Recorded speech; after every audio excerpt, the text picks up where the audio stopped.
আসসালামু আলাইকুম সম্মানিত ভিউয়ার্স, আপনারা দেখরা যে এখানে একটা নদী ভাঙ্গন দেখা দিছে।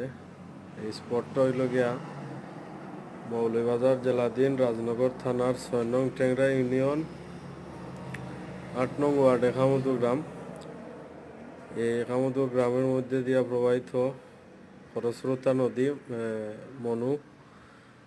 ভারত থেকে নামিয়া হওয়া পাহাড়ি ডল মনু নদীর পানি প্রচুর পরিমাণে বৃদ্ধি পাইছে, যার কারণে অনেক চেষ্টা বিফলে যাওয়ার পরে দিনরাত মানুষের অক্লান্ত পরিশ্রমের পরে এই বাঁধটা টিকিয়ে রাখা সম্ভব হয়েছে না। বাঁধটা ভাঙি গেছে গিয়া বিশাল ভয়াবহ বন্যার রূপ নিতেছে। রাজনগরের বেশ কয়েকটি গ্রাম প্লাবিত হওয়ার আশঙ্কা আছে।